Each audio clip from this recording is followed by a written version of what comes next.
So we have major development today. Department of Homeland Security, Kristi Noem, went on national television earlier today, and it was devastating. She lied to her teeth just like she has done before. She even went on to defend ICE agents' actions against the people of Minnesota, and it went really, really, really, really bad. As we know, ICE agents have been losing support from the American public. And what Kristi Noem came up to say on this interview is devastating. Let's take a listen.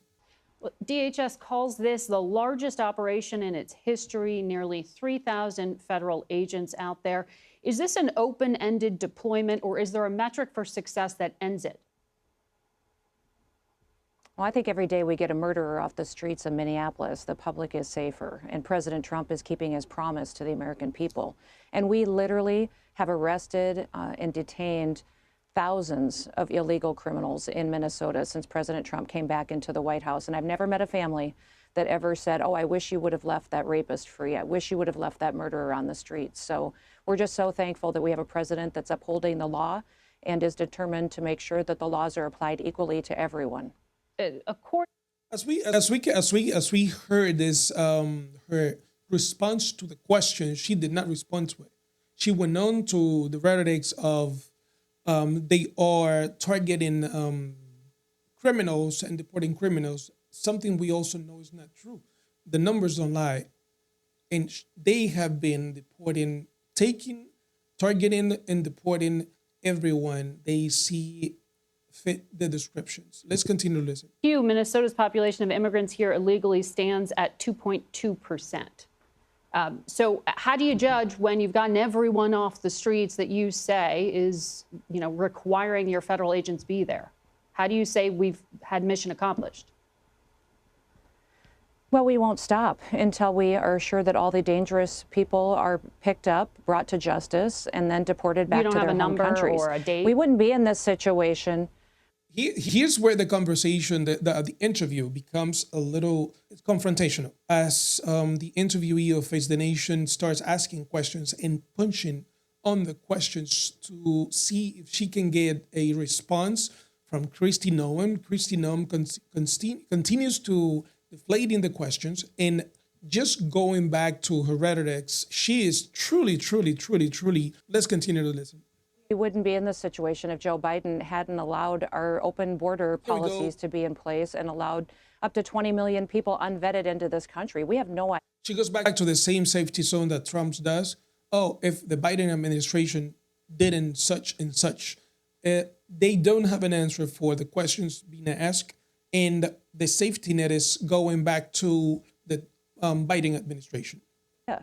How many dangerous people are here. When you have millions of people coming in that are terrorists, suspected terrorists, criminals, come from countries in the mass migration that the Biden administration facilitated, I can't tell the people of Minnesota exactly how many dangerous criminals they have. I do know that they're extremely grateful every time we get a pedophile off the street. We arrested an individual this week that was raping children. I think those parents in Minnesota can sleep better at night knowing that that person isn't free. Sure, but you just said millions. What's the breakdown of the percentage of those who you have in custody who have actually committed a criminal offense versus just the civil infraction?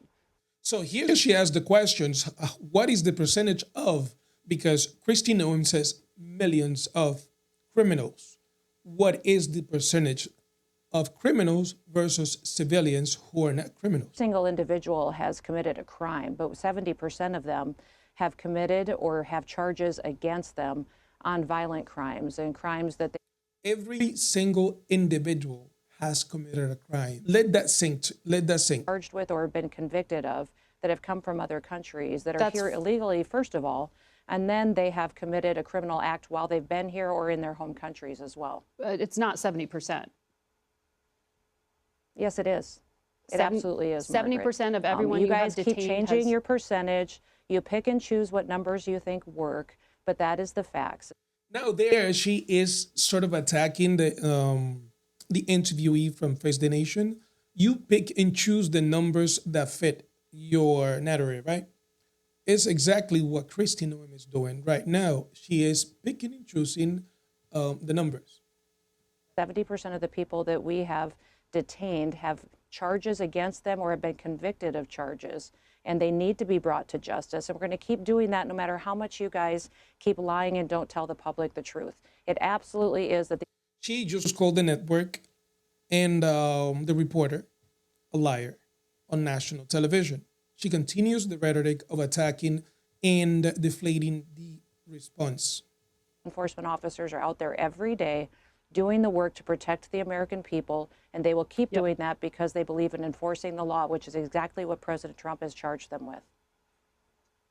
Okay. Well, our reporting is that 47%, based on your agency's own numbers, 47% have criminal convictions against them. But let's talk about the other You're numbers. wrong again. Absolutely. We'll get you the correct number. She calls her wrong. So Kristi Noem says you are wrong when the reporter is telling her it is your number, DHS numbers. 47%, it's not 70%. And she still says, oh, you are wrong. We're going to get you those numbers. So you can use them in the future. That is insane. Well, that's from your That is agency. crazy. Let's talk about our numbers here at CBS. 54% of Americans think the ICE agent shooting of Renee Good was not justified. 60% say the Trump administration responded to the ICE agent's actions unfairly. These numbers show you do not have the American public on your side. Does that concern you? Well, the facts are that this individual weaponized her car and threatened the life of the law enforcement officer and those around him. And that is what the media needs to cover. People understand is the truth when they have the chance to hear the facts around the case.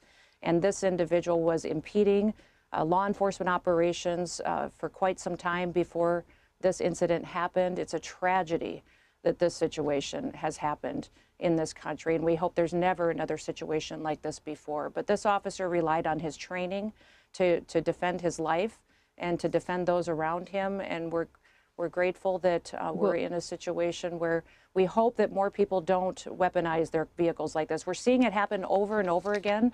We've seen over 100 different vehicles weaponized and attacking law enforcement officers. I would hope that Mayor Fry, when he's on here, that he'll announce that he's going to start working with us to bring safety to the streets. If he would set up a peaceful protest zone so that these individuals can exercise their First Amendment rights and do so peacefully, we would love that. Because then we could work together to make sure we're getting criminals to justice and letting people still express their First Amendment rights. Well, you know that it is in dispute about weaponizing a car versus driving forward, but it is truly in dispute that we have all seen, we have all watched that video.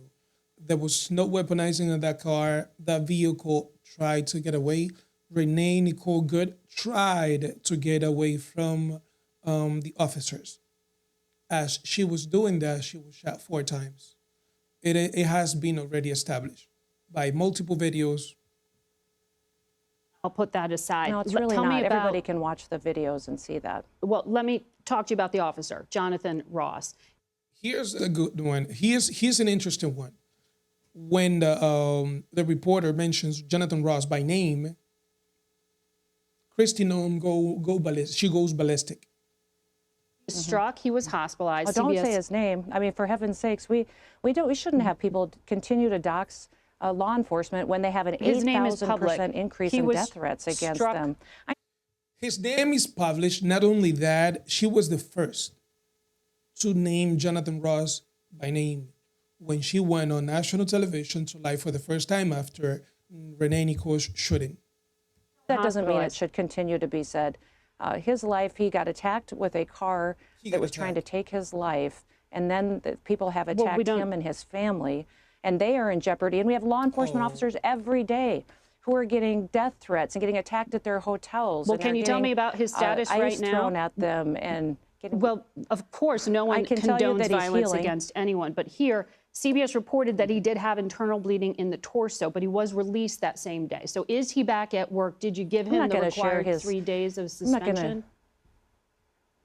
We followed the exact same protocols that we always have for years as to investigations into these situations. But 3 days of I'm not going to talk administrative about his leave? medical records. I know that you know that in itself is his prerogative to discuss his health. But we're We're hopeful that all of our law enforcement officers know that they can go out and do their job, Yep. apply the law equally to everyone, and that they can do so safely, and that the media and people aren't going to attack them for standing up for what's right. I'm asking you about your policies. I asked you if you had put him on administrative leave. This is in question because the governor of Minnesota said the only person not being investigated for the shooting of Renee Good is the federal agent who shot her. Is he correct that the federal agent is not being investigated in any way? Is there any review of protocol here? We are following the exact same investigative and review process that we always have under ICE and under the Department of Homeland Security and within the administration. The exact same policy that the Biden administration used. So his actions are. So she goes back to, we are following protocols, the guidelines, the Biden, she goes back to the Biden administration. Whenever she has no factual response to the question, she goes to the safety net, the Biden administration. So we haven't changed any of that. I would not listen to Governor Walz. He has a very bad track record. All this billions of dollars of fraud was stolen from people under his watch. He allowed it to happen. And he also ignored the law and allowed the city of Minneapolis to burn down in 2020. He certainly isn't have good judgment in these types of situations, and I'm not going to be taking any advice from him on how we implement the law and protect people. Do I understand you saying that the Office of Professional Responsibility is doing its own probe to determine that the ICE agent violated protocol and that he was on 3 days of administrative leave, because that is what is in the handbook?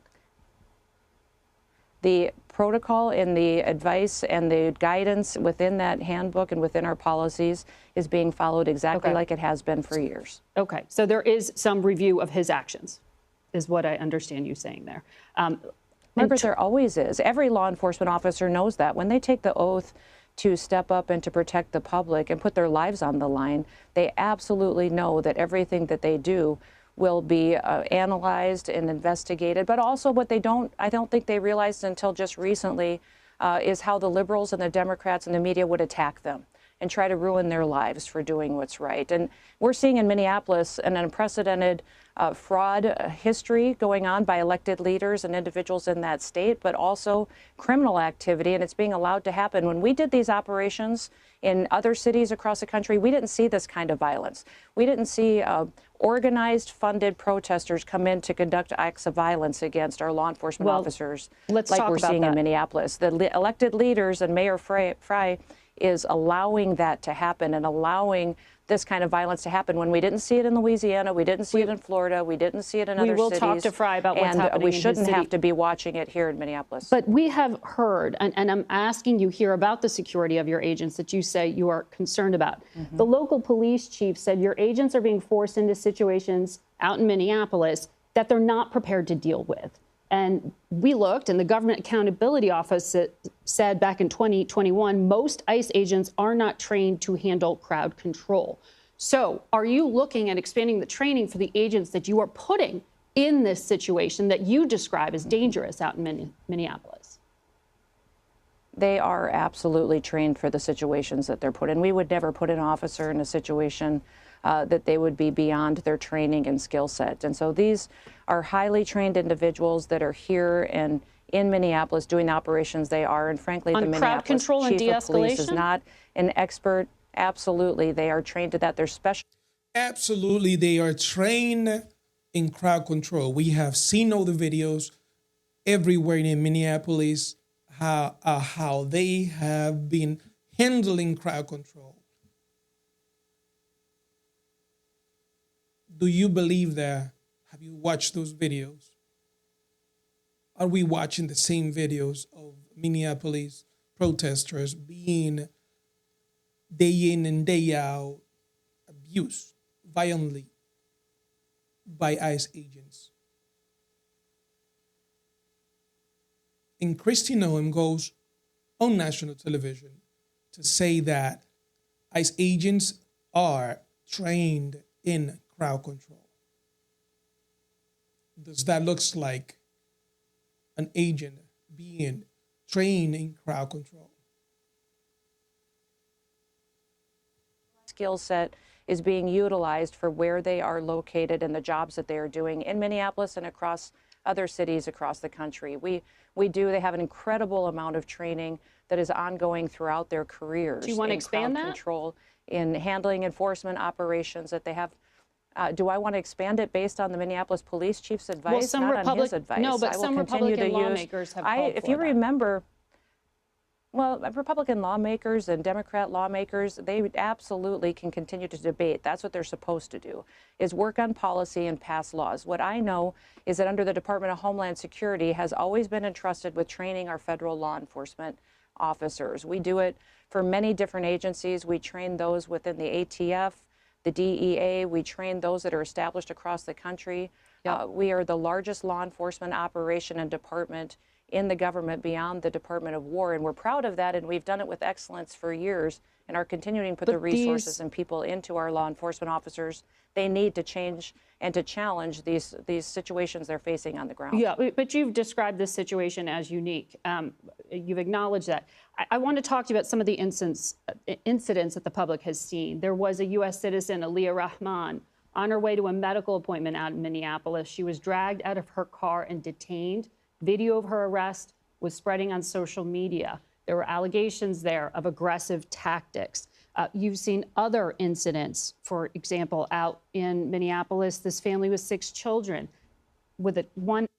Are those tactics of removing people from their vehicles by force crowd control training?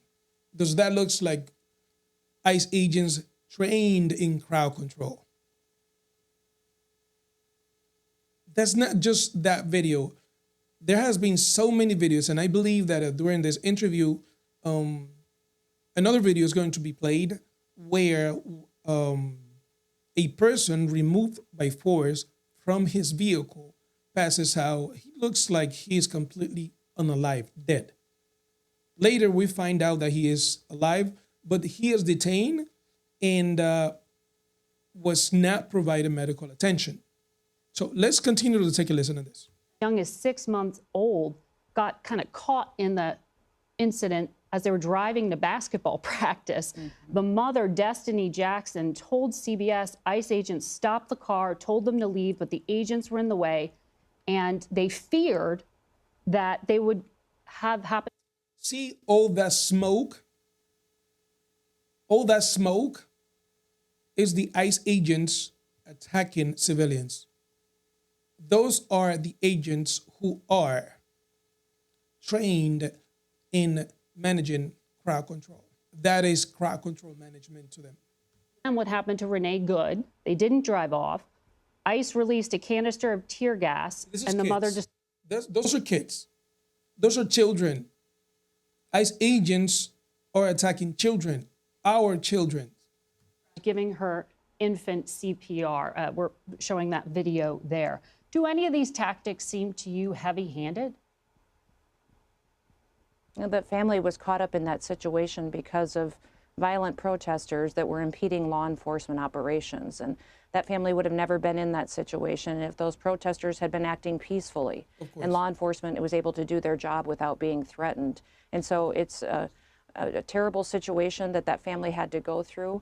And I hope it never happens again. But we need to remember that because the mayor and the governor have allowed this kind of violence to be perpetuated across Minneapolis is why there's other innocent people that are impacted throughout the city, but throughout their state as well. And it doesn't have to be this way. They could establish a peaceful protest zone. They could enforce their laws. And if Governor Walz didn't recognize that what he is doing there is poor leadership, he wouldn't have put his National Guard on standby in order to respond. And I'm hopeful that he does recognize that he needs to start working with us. Are your agents going to comply I know the with White House has asked him to. Sorry, with the federal order on Friday to not use chemical agents? That federal order was a little ridiculous because that federal judge came down and told us we couldn't do what we already aren't doing. So this is another lie. We just watched a video where children were exposed to gas. That is what she's asking. Chemical agents. Tear gas is considered a chemical agent that harms people. ICE agents are using that as crowd control on children. And Kristi Noem's response is, we're not doing that. We are. Well, we just saw have not, video of chemical engaged agents in We just saw being a used. video of chemical agent. Use those chemical agents when there's violence happening and perpetuating, and you need to be able to establish law and order to keep people safe. That's the only situation. So that judge's order didn't change anything for how we're operating on the ground, because it's basically telling us to do what we've already been doing. Madam Secretary, thank you for your time. So this is Kristi Noem going on Face the Nation to continue to lie, continuously lie to the American people in regards to not only how agents are using chemical agents against children, against civilians, against children, against peaceful protesters all over Minnesota. And the videos continue to show that they are lying. And they continue to go on national television to say these lies. So now here's the CBS poll, a poll from CBS that shows how the American people actually think about ICE is making communities less safe, more safe, or no change. 52% of the American people agrees that streets are less safe right now with ICE on the streets. Who is Trump administration prioritizing for deportation? Dangerous criminals, people who aren't dangerous criminals. So that was November, this is now. November was 48% of dangerous criminals. Now people are changing their mind because they are seeing what ICE agents are doing on the streets. 44%, it's lower. Protesters against ICE have gone too far, not far enough, about right. So Democrats in too far, 10%, independents, 35%, 82% of Republicans. Republicans are always going to be a larger number, according to this poll. So when stopping and detaining people, is ICE being too much? In November, 56% of people thought it was too much. Now, 61%. And it's going to continue to increase as ICE agents continue to ramp more aggressively the streets of Minnesota and other states.